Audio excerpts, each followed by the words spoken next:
Les amis, bienvenue dans cette vidéo. On va évidemment parler de Spider-Man 4 qui s'appelle officiellement Spider-Man Brand New Day. Voilà, qui veut tout simplement dire un nouveau départ, un nouveau jour, un tout nouveau jour. En vrai, c'est vraiment littéralement ça veut dire un tout nouveau jour. Bref. Voilà, évidemment c'est un tout nouveau jour puisqu'à la fin de No Way Home, on est sur un Peter Parker oublié de tous qui recommence une nouvelle vie. C'était une fin assez ouverte, on savait pas trop ce qu'on pouvait imaginer pour la suite du personnage, même si avec Doomsday et Secret Wars on s'attendait à ce qu'il soit dedans. Au final, dans Doomsday il est pas là. Bon, évidemment qu'il sera là dans Secret Wars, mais j'espère quand même qu'il sera aussi là dans Doomsday. Mais c'est un peu bizarre étant donné que s'il est dans Doomsday et que Spider-Man 4 se déroule donc juste après ou pendant Doomsday, comment ça marche? Qu'est-ce qui se passe? On est dans le flou total, mais moi j'ai déjà parlé de ma théorie hier et dans les autres vidéos que je suis sorti il y a quelques semaines. Mais en gros, pour moi, il ne sera pas dans Doomsday, mais plus présent en scène post-générique pour présenter ensuite la liaison avec Spider-Man 4. Ensuite, dans Spider-Man 4, le mec va se réveiller, c'est dans un tout nouvel univers, voilà, on est dans le Battle World tout simplement, il y a plein de variants, il y a une MJ s'il faut, il y aura un variant totalement, enfin il y aura plein d'autres variants, il sera dans un tout nouveau New York avec d'autres héros, bref, ça va partir en cacahuète, et du coup, le fait que ça s'appelle Spider-Man Brand New Day, en soi on pourrait se dire c'est un peu chelou, même Tom Holland a dit que c'était un nouveau départ, vraiment c'est un tout nouveau départ comparé à No Way Home. Là le personnage il est sur de nouvelles bases, ça peut paraître chelou mais en soi ça valide totalement ma théorie selon moi, parce que évidemment c'est un nouveau départ puisqu'il ne sera plus du tout avec les mêmes personnes dans un tout nouvel univers, mais il n'en aura pas conscience puisque ce sera un peu en mode WandaVision. D'ailleurs je pense que Wanda sera très importante dans le film, même si pour l'instant elle n'est pas dedans, mais en tout cas il y aura un truc à la WandaVision où il va possiblement, je pense, là je parle de Doctor Doom, je pense que Doom va utiliser les pouvoirs de Wanda pour à parvenir à ses fins et donc créer un tout nouvel univers avec les pouvoirs de Wanda, donc qui déforment la réalité pour créer donc le Battle World. Moi je vois ça comme ça, j'espère qu'elle sera dedans. Si elle n'y est pas, je ne comprends pas comment il va faire. En tout cas, voilà, je pense que puis dans tous les cas, c'est ça son rôle dans Secret Wars, donc logiquement elle est dedans, ou alors il utilisera un autre personnage. Bon, il y aura plein d'X-Men, donc je pense qu'il aura facilement les armes pour. Mais voilà, toujours est-il que Spider-Man 4 s'appelle donc Spider-Man Brand New Day. Alors on a aussi eu des images du prochain film Spider-Man Across, non pas du tout Across, Beyond the Spider-Verse, pardon, excusez-moi. En même temps ça fait tellement longtemps qu'on l'attend, mais il arrivera du coup en 2027. Voilà, il arrivera en 2027. C'est assez fou en termes de communication de se dire on va sortir le 1, on sort le 2 5 ans plus tard, et on sort le 3 5 ans après le 2. Alors qu'à la base on devait l'avoir même pas un an je crois après la sortie du 2. Il faut évidemment se dire, il faut arrêter de reporter tout le temps les films. Sortez les films quand ils sont prêts et vous faites la communication au fur et à mesure. Vous faites pas la communication pour un film qui est censé sortir dans 5 ans alors que vous dites qu'il va sortir dans un an. Enfin c'est complètement stupide, bref ça m'énerve. Voilà. J'en parlerai pas plus, je comprends pas, ça nous donne de l'espoir pour rien, et surtout on savait très bien pertinemment, en plus de tous les travailleurs un petit peu sur les effets spéciaux qui nous ont simplement dit qu'ils en pouvaient plus, qu'ils étaient en burn-out, évidemment qu'ils vont pas le sortir au bout de quelques mois, c'est évident. Bref, parenthèse fermée autour de Beyond the Spider-Verse. Bon, cela dit, les images qu'on nous a sorties sont très cool. Enfin voilà, comme d'habitude, je pense qu'on sera sur un chef-d'œuvre audiovisuel. Encore une fois, pour Spider-Man 4, par contre, c'est assez différent. Alors, on a Destin Daniel Cretton qui est à la réalisation, qui a réalisé du coup Shang-Chi, qui est un très bon film de super-héros, un très bon film du genre. Et en plus de ça, moi, ce que j'ai vraiment aimé et ce qui donne vraiment l'espoir pour le film, c'est les scènes d'action dans Shang-Chi étaient incroyables, les chorégraphies de combat, etc. Je trouve qu'en termes de dynamisme aussi à l'écran, c'était très fluide. Ça change un petit peu de ce qu'on peut avoir d'assez bordélique et plat au niveau du MCU. Là ça se démarquait et j'avais adoré Shang-Chi pour ça. Et là c'est exactement pareil je pense pour Spider-Man 4, j'ai très hâte de voir ça.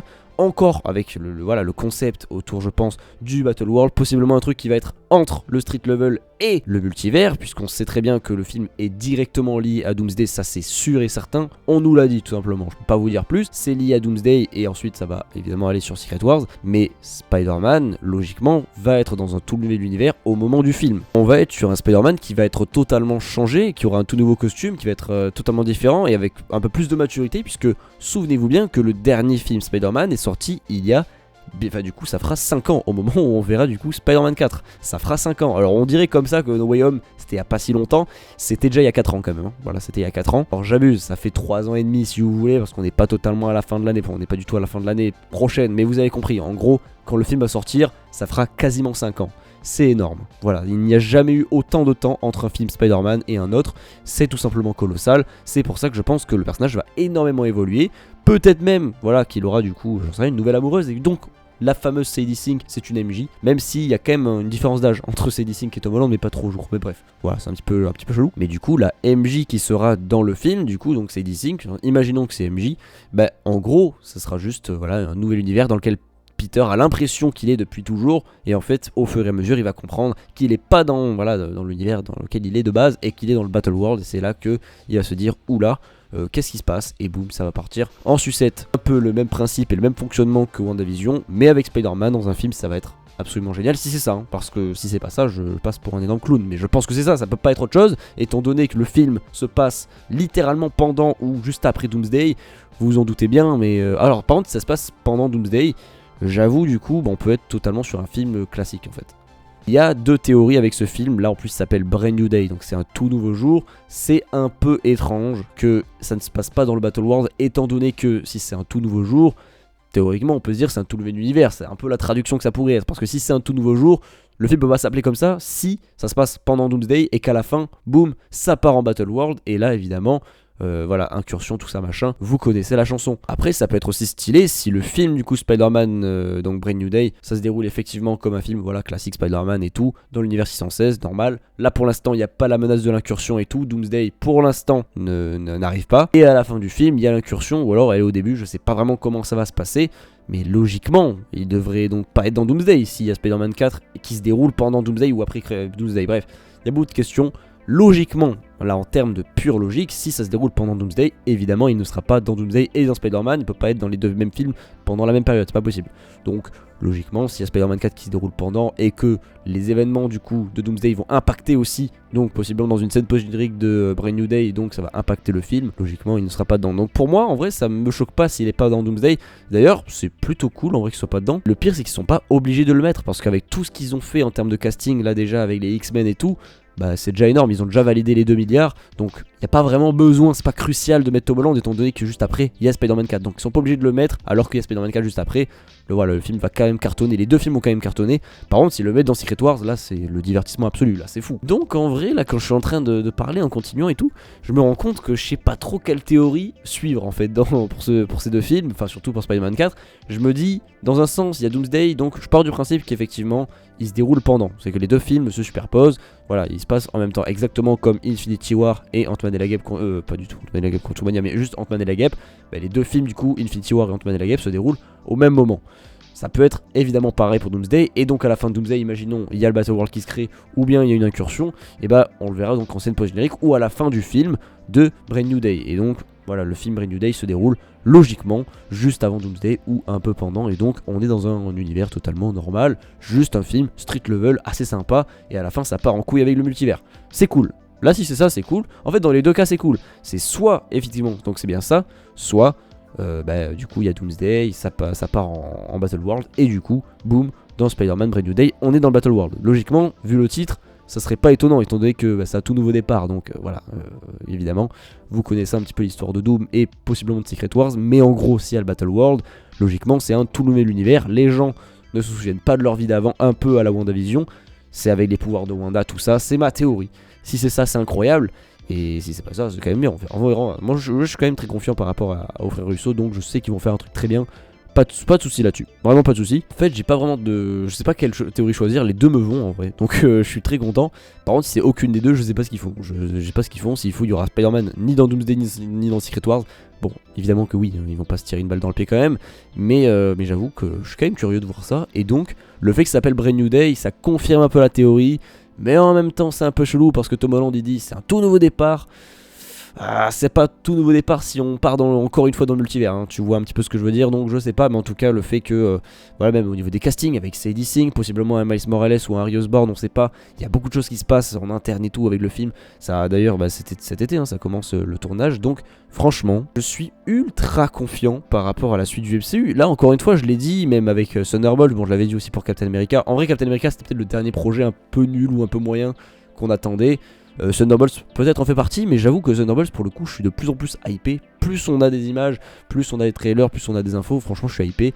Là ça stagne parce qu'on arrive progressivement à la sortie du film, mais je suis quand même ultra hypé parce qu'en plus on a Sentry, bref ça va être génial. On a le retour de Yelena, voilà, après ça va être vraiment, j'ai très hâte.